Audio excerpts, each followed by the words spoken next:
नमस्कार दोस्तों, crime story channel पर मैं राजेश आपका स्वागत करता हूं। दोस्तों, आज मैं आपको अपराध की जिस वारदात के बारे में बताने जा रहा हूं, वो वारदात नोएडा उत्तर प्रदेश में हुई थी। तो चलिए दोस्तों, जानते हैं इस वारदात के बारे में। माता पिता की मौत के बाद पायल बुरी तरह से टूट गई थी, लेकिन कुछ ही दिन के बाद उसकी जान पहचान फेसबुक के जरिए सिकंदराबाद के रहने वाले अजय ठाकुर से हुई। पहली ही नजर में अजय उसके दिल को भा गया। पायल फेसबुक और इंस्टाग्राम पर दिल टूटने वाली शायरी और ऐसे ही वीडियो बनाकर डालती थी, जो अजय को बहुत पसंद आते थे। फेसबुक की जान पहचान जल्द ही मुलाकात में बदल गई और मिलते जुलते ना जाने कब वे दोनों एक दूसरे को दिल दे बैठे। उन्हें एहसास तब हुआ जब दोनों को एक दूसरे के बिना कुछ भी अच्छा नहीं लगता था। इसके बाद दोनों ने साथ में जीने की कस्में खानी शुरू कर दी। अजय शादीशुदा और 2 बच्चों का बाप था। ये बात उसने पायल को साफ बता दी थी, लेकिन उसने ये भी कहा कि अगर वो उसकी बनने के लिए तैयार है तो वो अपने बच्चों और पत्नी को छोड़ देगा। ऐसा प्यार करने वाला किसी लड़की को मिल जाए तो कौन उससे दूर होना चाहेगा। अजय को अपना बनाने के लिए पायल ने अपने भाइयों से जब उसके बारे में बात की तो उन्होंने अपने चाचा ताऊ और दादा से जिक्र किया। उन्हें जब पता चला कि पायल एक शादीशुदा लड़के के प्यार में पड़ गई है तो उन्होंने उसे डांट फटकार कर साफ मना कर दिया कि किसी भी हालत में अजय से उसकी शादी नहीं हो सकती, वो उसे भूल जाए। दादा ब्रह्म सिंह ने दुनिया देखी थी। उन्हें पता था कि जवान लड़की जब एक बार किसी इंसान से दिल लगा बैठती है तो ज्यादा दिन तक उसके पांव में बंधन की बेड़ियां नहीं डाली जा सकती। लिहाजा उन्होंने जल्द से जल्द पायल के हाथ पीले करने का मन बना लिया। इसके बाद चाचा ताऊ और दादा सब मिलकर पायल के लिए लड़का देखने लगे। उसके लिए गहने भी तैयार करवाए। दिल्ली और दूसरे इलाकों में पायल के लिए लड़के भी देखे जा रहे थे, लेकिन पायल तो अजय के साथ रहना चाहती थी। पायल के दिल में पहले से ही इस बात की टीस थी कि उसके माता पिता की जिन लोगों की वजह से मौत हुई थी वो आजाद घूम रहे हैं। दरअसल पायल के परिवार ने जिन लोगों के खिलाफ मुकदमा दर्ज कराया था, उन्होंने कोर्ट में जमानत याचिका दाखिल की और 3 आरोपियों को अग्रिम जमानत भी मिल गई। इधर चाचा ताऊ व दादा ने उसके प्यार को भी उससे दूर रखने की जिद पकड़ ली थी। अपने प्यार को हासिल करने और इंतकाम को पूरा करने के लिए पायल के दिमाग में अपराध का कीड़ा कुलबुलाने लगा। वो सोचने लगी कि आखिर ऐसा क्या किया जाए कि अजय हमेशा के लिए उसका हो जाए और माता पिता की मौत के जिम्मेदार लोगों को भी वो सजा दे सके। दादरी पुलिस ने पायल के परिवार की शिकायत पर पायल के माता पिता की मौत का मुकदमा दर्ज किया था, जिसमें स्वाति, उसके भाई और 2 अन्य लोगों को नामजद कराया गया था। लेकिन दादरी पुलिस नामजद किए गए आरोपियों को गिरफ्तार नहीं कर सकी, क्योंकि उनकी गिरफ्तारी से पहले पायल के माता पिता की विसरा रिपोर्ट की जरूरत थी, जो अभी तक नहीं मिली थी। इसलिए पायल दुखी थी और माता पिता की मौत की जिम्मेदार लोगों से खुद ही बदला लेना चाहती थी। पायल के दिमाग में अपराध का जो कीड़ा कुलबुला रहा था, उसके तहत उसने एक फिल्मी साजिश रची, जिसमें पायल को अपनी जगह किसी दूसरी लड़की का कत्ल करके उसे अपनी पहचान देकर फरार होना था। पायल को यह आइडिया एक टीवी सीरियल से मिला था। इस सीरियल के अलावा भी पायल ने कुछ ऐसी किस्से कहानियां पढ़े थे, जिनमें कोई शख्स किसी दूसरे आदमी की हत्या कर उसे अपनी पहचान दे देता है।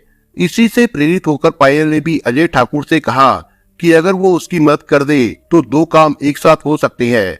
वो जिंदगी भर के लिए साथ हो सकती है और वो अपने माता पिता की मौत के जिम्मेदार लोगों से भी बदला ले सकती है। अजय ने पूछा कैसे, तो पायल ने उसे तरकीब भी बता दी। पायल ने कहा कि वो किसी ऐसी लड़की का इंतजाम कर दे जिसकी लंबाई 5 फुट 4 इंच हो और कदकाठी उससे मिलती होने के साथ साथ हुलिया और बालों की बनावट भी उसी की जैसी हो। उससे क्या होगा, अजय ने पूछा। तुम उस लड़की को पटाकर मेरे पास लाओगे और हम उसकी हत्या कर देंगे। उस लड़की का चेहरा ऐसा कर देंगे कि उसकी पहचान ना हो सके। उसे अपने कपड़े पहनाकर हम दोनों यहाँ से भाग जाएंगे। उसके बाद हम शादी भी कर लेंगे और मैं अपने दुश्मनों से इंतकाम भी ले लूंगी। पायल ने पूरी प्लानिंग अजय को बता दी। आइडिया तो एकदम अच्छा है, लेकिन पायल जैसी लड़की मिलेगी कहाँ? इस बात पर दिमाग लड़ाते लड़ाते अजय ने अपने 1-2 दोस्तों से इस बात का जिक्र भी किया। अजय का एक दोस्त था नवीन, जो गौर सिटी मॉल में काम करता था। नवीन कुछ रंगीन मिजाज का था। कॉलगर्ल का काम करने वाली बहुत सी लड़कियां उसके संपर्क में थी। वैसे भी जिस काम के लिए अजय को लड़की चाहिए थी, उसके लिए बदनाम लड़की ही उसके साथ चलने के लिए तैयार हो सकती थी। अजय ने अपने दोस्त नवीन से कहा कि किसी अच्छी लड़की से उसकी भी दोस्ती करवा दे। ताकि वो भी मौज मस्ती कर सके। साथ ही उसने कदकाठी और हुलिये के बारे में भी उसे बता दिया कि उसे कैसी लड़की चाहिए। नवीन के पास तो ऐसी लड़कियों की भरमार थी। उसने अपने पास मौजूद कई लड़कियों की फोटो अजय को व्हाट्सएप पर भेजी, लेकिन कोई भी लड़की ऐसी नहीं थी जिसका हुलिया व कदकाठी पायल से मिलती हो। आखिर जब उसने हेमा चौधरी की फोटो अजय को भेजी और अजय ने वो फोटो पायल को दिखाई तो उसने एकदम हामी भर दी। हेमा का हुलिया ही नहीं, कदकाठी और बालों की बनावट भी पायल जैसी ही थी। बस उसके बाद तो इस साजिश को आगे बढ़ाने का सिलसिला शुरू हो गया। पहले अजय ने अपने दोस्त नवीन के जरिए गौर सिटी मॉल के शोरूम में काम करने वाली हेमा से मुलाकात की। शुरू की एक दो मुलाकातों में अजय ने उससे बस कॉफी शॉप और पिज्जा कॉर्नर में बैठकर बातचीत की और उसके बाद साथ में खाना पीना खाया। इन दो मुलाकातों में ही उसने हेमा को 2 बार गिफ्ट देकर उसे पूरी तरह से प्रभावित कर दिया था। दूसरी मुलाकात में तो उसने हेमा को शॉपिंग में कुछ कपड़ों की खरीदारी भी करवा दी। इस दौरान बातों ही बातों में उसने हेमा से इस बात की टोह भी ले ली कि अगर वो उसे अपने साथ कहीं चलने को कहे तो वो इनकार तो नहीं करेगी। हेमा आर्थिक परेशानियों से घिरी थी। उसने कहा कि वो चल सकती है अगर वो इस बात के लिए उसे 5,000 रुपए दे। अजय को तो पहले से ही इस बात का अंदाजा था, लिहाजा उसने झट से हामी भर दी। अब उसे भरोसा हो गया कि हेमा उसके साथ आग बनकर चल देगी, लिहाजा उसने पायल को ये बात बता दी। इसके बाद 12 नवंबर 2022 की तारीख तय हुई, जब अजय को हेमा को लेकर बड़पुरा गांव में पायल के घर जाना था। उस दिन अजय ने सुबह ही हेमा को बता दिया कि शाम को उसे उसका दिल बहलाने के लिए साथ चलना होगा। हेमा ने शाम को 7 बजे मिलने की हामी भर दी। इधर पायल ने अपने घर में तैयारी कर ली। उसने शाम को जब खाना बनाया तो उसमें प्रेमी के द्वारा लाई गई नींद की 20 गोलियां मिलाकर दोनों भाइयों को खाना खिला दिया। रात को 9 बजे खाना खाते ही दोनों भाई कुछ ही देर में गहरी नींद में सो गए। रात को करीब 10 बजे अजय अपनी बाइक पर हेमा को साथ लेकर पायल के घर पहुंचा। हेमा ने उसके बारे में पूछा तो अजय ने उसका परिचय अपनी रिश्तेदार के रूप में कराया। पायल ने उसे भी नशे की गोलियां मिलाकर खाना खिलाया, लेकिन पायल और अजय ने दूसरा खाना खाया। खाना खाने के बाद हेमा को भी नींद आने लगी तो दोनों ने मिलकर उसे पायल के कमरे में सुला दिया। हेमा की बेहोशी में उन्होंने उसकी हत्या कर दी। 13 नवंबर 2022 को सुबह दादरी पुलिस को सूचना मिली कि बड़पुरा गांव में एक लड़की की लाश उसके घर के अंदर मिली है। पुलिस जब गांव में पहुंची तो पता चला कि लाश रविंदर भाटी की इकलौती बेटी पायल भाटी की है। हालांकि लाश का चेहरा इतनी बुरी तरह से जल चुका था कि उसे पहचानना मुश्किल ही नहीं बल्कि नामुमकिन था। गर्दन भी बुरी तरह से जली हुई थी, जबकि हाथ की कलाई पर किसी धारदार हथियार से काटे जाने के बाद ज्यादा खून बहने के कारण उसकी मौत हो गई थी। ऐसा लगता था कि किसी हादसे के कारण उसका चेहरा जलने से छत विच्छित हो गया था। चूंकि लाश घर के अंदर ही मिली थी और शव के ऊपर कपड़े भी वही थे जिन्हें पायल रात को पहनकर सोई थी, इसलिए परिवार को पुलिस से ये बताने में कोई संकोच नहीं हुआ कि मरने वाली पायल है। पायल की मौत कैसे हुई और जब वो मर रही थी तो परिवार में किसी को पता क्यों नहीं चला।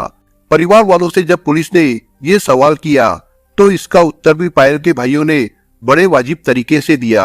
उन्होंने बताया कि 12 नवंबर की रात को वे करीब 9 बजे खाना खाकर सोए तो जल्द ही गहरी नींद की आगोश में चले गए। उन्होंने बताया कि उन्हें ऐसा लगा कि वे महीनों से सोए नहीं है। सुबह उठे तो देखा कि पायल अपने कमरे में बिस्तर के पास जमीन पर मृत पड़ी थी। उसका चेहरा बुरी तरह से जला हुआ था और हाथ की नस धारदार हथियार से कटी थी, जिससे निकलने वाले खून का सैलाब आसपास फैल चुका था। बिस्तर पर ही पायल की हैंडराइटिंग में लिखा हुआ एक पत्र पड़ा था जो उसने शायद मरने से पहले लिखा था। पुलिस ने भाइयों से वो पत्र लेकर पढ़ा तो पुलिस भी वो पत्र पढ़ने के बाद हैरान रह गई। लिहाजा दादरी पुलिस ने पायल के शव का पोस्टमार्टम कराया और उसके घर वालों को सौंप दिया। घर वालों ने पायल के शव का उसी दिन अंतिम संस्कार कर दिया। 21 नवंबर को 13वीं की रस्म भी पूरी कर दी। इस दौरान पूरे गांव में एक ही बात चर्चा की होती रही कि ऐसी कौन सी बुरी दशा थी कि 6 महीने के भीतर ही भाटी परिवार में 3 लोगों की मौत हो गई। लेकिन कहते हैं कि समय का मरहम बड़े बड़े जख्म को भर देता है। समय फिर तेजी से बीतने लगा।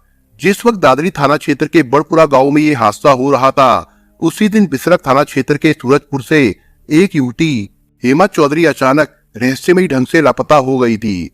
दरअसल 15 नवंबर की सुबह सूरजपुर के सुनारों वाली गली में रहने वाली मुमताज चौधरी नाम की महिला ने बिसरख थाने में पहुंचकर एसएचओ उपेंद्र कुमार से मुलाकात की और उन्हें शिकायत दी कि उसकी छोटी बहन हेमा, जो उसके साथ रहती थी और गौर सिटी मॉल के एक शोरूम में काम करती थी, वो 12 नवंबर से लापता है।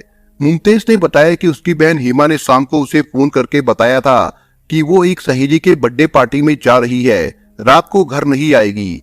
लेकिन अगले दिन जब मुमताज ने हेमा को फोन किया तो उसका फोन बंद मिला। कई बार प्रयास करने पर भी जब हेमा से संपर्क नहीं हो सका तो मुमताज ने उसके शोरूम में फोन किया। वहां से पता चला कि वो तो उस रोज काम पर पहुंची ही नहीं। 12 नवंबर की शाम को जाने के बाद उसने फोन करके भी ये नहीं बताया कि वो अगले दिन काम पर आएगी या नहीं। मुमताज को ये भी नहीं पता था कि हेमा किस सहेली के घर गई है। उसने हेमा के सभी पहचान वालों को फोन करके उसकी खैर खबर जानने का प्रयास किया, लेकिन कहीं से कोई सुराग नहीं मिला। थक हार कर मुमताज ने 15 नवंबर को बिसरख थाने में हेमा की गुमशुदगी दर्ज करा दी।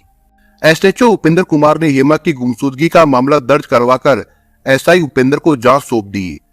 एसआई उपेंद्र ने गुमशुदगी के मामले में की जाने वाली सारी औपचारिकताओं को पूरा करने के बाद उस शोरूम में जाकर पूछताछ की जहां हेमा काम करती थी। वहां पता चला कि शाम को वो निकल गई थी। उसके बाद उसने कोई संपर्क नहीं किया। दिक्कत ये थी कि हेमा का फोन लगातार बंद आ रहा था। हेमलता चौधरी मूल रूप से मथुरा जिले की रहने वाली थी, शादी हो चुकी थी, लेकिन एक बच्चा होने के बाद पति ने उसे गलत चाल चलन का आरोप लगाकर बिना बच्चे के घर से निकाल दिया था। पति से अलग होने के बाद बेसहारा हुई हेमलता सूरजपुर इलाके में सुनारों वाली गली में बड़ी बहन मुमताज के पास आ गई, जो वहां अपने परिवार के साथ रहती थी।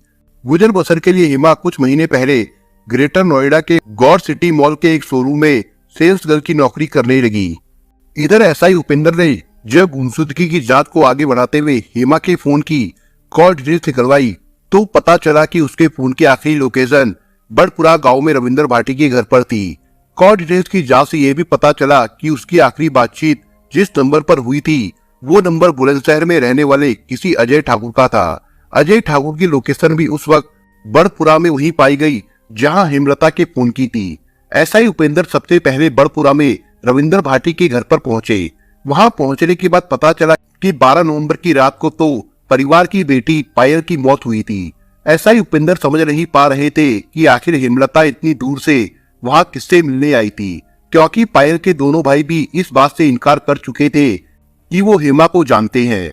पायल के परिवार व गांव वालों के बयानों की तस्दीक करने के लिए जब एसआई उपेंद्र दादरी थाने गए तो वहां ये बात साफ हो गई कि वाकई उस दिन पायल की मौत हुई थी। दादरी पुलिस ने उन्हें पायल की लाश के फोटो भी दिखाए, जिसमें उसका चेहरा व गर्दन बुरी तरह से जलकर बर्बाद हो चुका था। उसे देखकर कोई पहचान ही नहीं सकता था कि शव किस लड़की का है। एसआई उपेंद्र अजय ठाकुर की तलाश में बुलंदशहर पहुंचे। अजय ठाकुर मूल रूप से बुलंदशहर में सिकंदराबाद के महिपा जागीर गांव का रहने वाला था। अजय ठाकुर खेतीबाड़ी करता था। भरे पूरे संयुक्त परिवार के युवक अजय ठाकुर के परिवार में माता पिता और भाई बहनों के अलावा पत्नी सुमन और 5 व 3 साल के 2 बेटे थे। परिवार वालों से एसआई उपेंद्र ने जब अजय के बारे में पूछा तो पता चला कि अजय भी 12 नवंबर 2022 से ही लापता है। वो 12 नवंबर को घर से नोएडा जाने की बात कहकर बाइक से निकला था। उसके बाद से घर नहीं लौटा। इतना ही नहीं, उसके फोन पर जब जब कॉल की गई तो वो बंद ही मिला। अजय के लापता होने पर घर वालों ने उसकी हत्या की आशंका जताते हुए सिकंदराबाद थाने में 14 नवंबर 2022 को उसकी गुमशुदगी दर्ज करा दी थी। एसआई उपेंद्र ने जब सिकंदराबाद थाने जाकर इस बात की तस्दीक की तो अजय ठाकुर के परिवार की बात सही पाई गई। इसके बाद तो एसआई उपेंद्र के लिए हेमा चौधरी की गुमशुदगी एक रहस्य भरी फिल्म बन गई, क्योंकि हेमा तक पहुंचने के लिए जिस संपर्क सूत्र तक पुलिस पहुंच रही थी, पता चलता कि या तो उसकी मौत हो चुकी है या वो लापता है। 26 नवंबर को बिसरख थाने के एसएचओ का तबादला हो गया और नए एसएचओ के रूप में इंस्पेक्टर अनिल राजपूत ने थाने का कार्यभार संभाला। उन्होंने जब थाने में लंबित विवेचनाओं की जानकारी ली तो एसआई उपेंद्र के पास हेमा चौधरी की गुमशुदगी के बारे में पता चला। मामला बेहद दिलचस्प था। एसएचओ अनिल राजपूत ने एसआई उपेंद्र की मदद के लिए कांस्टेबल राजीव कुमार, अनिल कुमार, शिवांग ढालिया, सरविंदर कुमार और महिला कांस्टेबल ज्योति की टीम बना दी। साथ ही टीम को हेमा चौधरी के अलावा अजय ठाकुर और पायल भाटी के मोबाइल फोन नंबरों की कॉल रिकॉर्ड निकलवाने और अजय ठाकुर के फोन को सर्विलांस पर लगवाने का आदेश दिया। इसका सुखद परिणाम जल्द ही सामने आया। पायल, हेमा और अजय पाल के कॉल रिकॉर्ड्स खंगालने के बाद सामने आया कि अजय और पायल कई महीनों से एक दूसरे को जानते थे।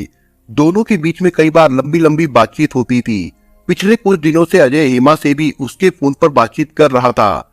इतना ही नहीं, 12 नवंबर की रात पायल, हेमा और अजय की लोकेशन एक साथ होना इस बात का साफ इशारा था कि एक मौत और 2 गुमशुदगी का आपस में कोई ना कोई संबंध जरूर है। लेकिन 3 लोग, जिनमें से 2 महिलाएं थी, एक रात को साथ थे। इनमें से एक महिला की मौत हो चुकी थी, उसकी भी पहचान नहीं होती। परिवार में पहचान द्वारा कपड़ों से की जाती है। इसके बाद बाकी 2 लोग लापता हो जाते हैं। ये सारे सहयोग कई सवाल खड़े कर रहे थे। कॉल रिकॉर्ड्स और सर्विलांस की मदद से पुलिस को जल्द ही इस बात का पता चल गया कि अजय का फोन कभी स्विच ऑफ हो जाता है तो कभी काम करने लगता है। 12 नवंबर 2022 के बाद जब भी अजय का मोबाइल फोन इस्तेमाल हुआ, उससे कुछ खास नंबरों पर ही बात हुई। उनमें से एक नंबर ऐसा था जो अजय के नाम पर ही रजिस्टर्ड था, लेकिन उसकी लोकेशन भी अजय के पुराने नंबर के साथ ही थी। जांच पड़ताल के बाद एसआई उपेंद्र को यह बात भी पता चली कि अजय अपने बैंक अकाउंट से नेट बैंकिंग के जरिए ट्रांजैक्शन कर रहा है। इसका मतलब साफ था कि वो सही सलामत है, लेकिन हेमलता के बारे में जानने के लिए पुलिस का अजय तक पहुंचना जरूरी था। अजय ठाकुर के नंबर पर लगातार सर्विलांस की मदद से निगाह रखी जाने लगी। पुलिस ने अजय ठाकुर के घर से उसका फोटो व अन्य जानकारियां हासिल कर ली थी। इंस्पेक्टर अनिल राजपूत को 1 दिसंबर 2022 की दोपहर एसआई उपेंद्र कुमार ने बताया कि अजय पाल शाम को 4 मूर्ति गोल चक्कर के पास किसी से मिलने के लिए आने वाला है। सूचना चूंकि सर्विलांस की मदद से और एक ऐसे व्यक्ति के जरिए मिली थी जो अजय ठाकुर के लगातार संपर्क में था, इसलिए संदेह की गुंजाइश नहीं थी। शाम को 4 बजे से ही पुलिस ने उस इलाके में जाल बिछा दिया जहां अजय ठाकुर के आने की सूचना मिली थी। पुलिस का टारगेट वो इंसान था जिससे अजय मिलने आने वाला था। शाम को 8 बजे इंतजार की घड़ियां खत्म हुई। बाइक पर सवार होकर अजय ठाकुर जब अपने परिचित से मिलने पहुंचा तो उसके साथ एक युवती भी थी। पुलिस ने दोनों को दबोच लिया। अजय ठाकुर को पकड़ते ही इंस्पेक्टर अनिल राजपूत का उससे पहला सवाल था, हेमलता कहाँ है, कहाँ छिपा कर रखा है उसे। पुलिस के चंगुल में फंसते ही अजय के पांव तले से जमीन खिसक गई। सकपकाए अजय को समझ नहीं आया कि वो क्या करे। हकलाते हुए उसने जवाब दिया, कौन हेमलता साहब, मैं किसी हेमलता को नहीं जानता, तो उसे छिपाऊंगा क्यों? लगता है ये ऐसे नहीं बताएगा, थाने ले चलो इसे, वही इसे सब याद आ जाएगा, इंस्पेक्टर राजपूत ने कहा। पुलिस दोनों को पकड़कर बिसरक थाने ले आई। तब तक पुलिस को यह पता ही नहीं था कि उसके साथ जो लड़की है वो कौन है। अलबत्ता थाने लाकर जब दोनों की तलाशी ली गई तो पुलिस को अजय ठाकुर की जेब से एक मैरिज सर्टिफिकेट मिला जो उस युवती के साथ अजय की अदालत में रजिस्टर्ड हुई मैरिज का था जो उसके साथ थी।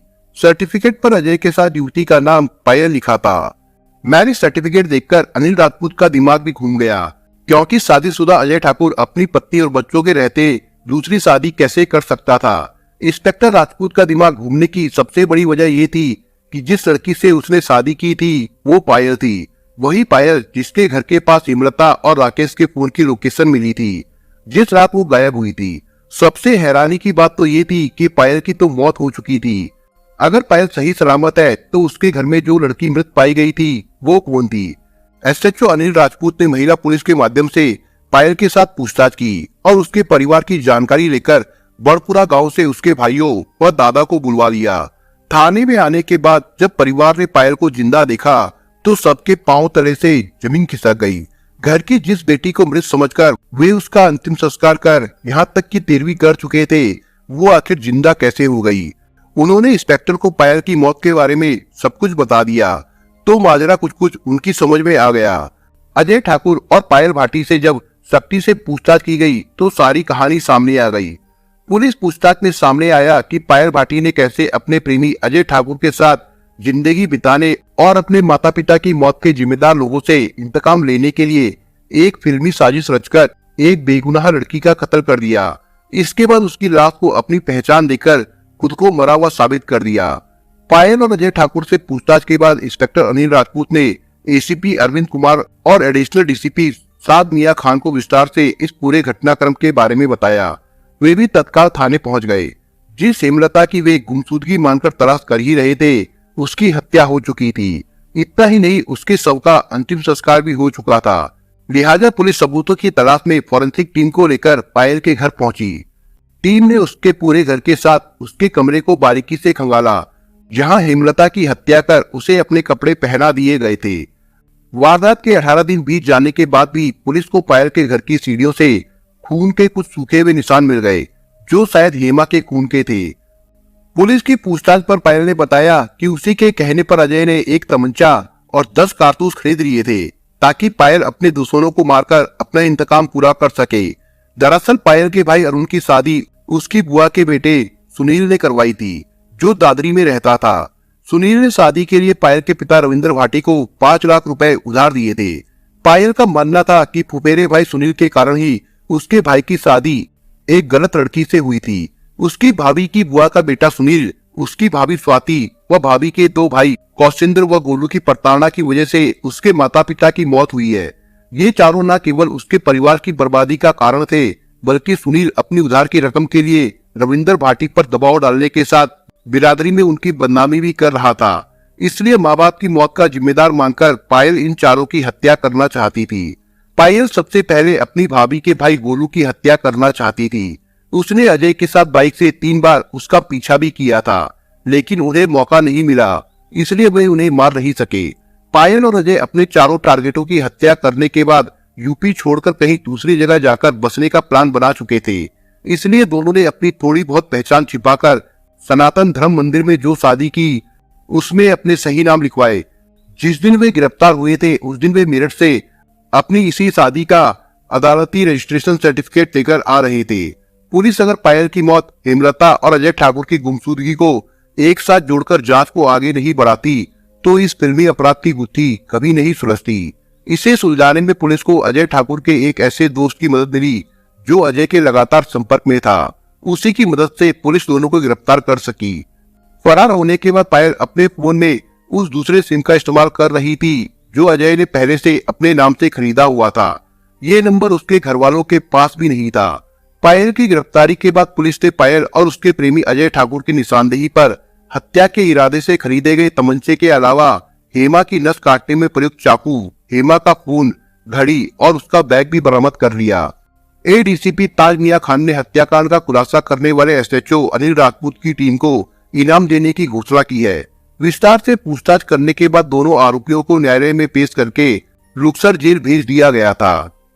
दोस्तों, आप अगर चैनल पर नए हो तो आप चैनल को सब्सक्राइब करने के साथ कमेंट बॉक्स में इस कहानी के बारे में अपने विचार जरूर लिखिएगा। मिलता हूं एक नई कहानी के साथ, तब तक के लिए अपना ख्याल रखिएगा। धन्यवाद।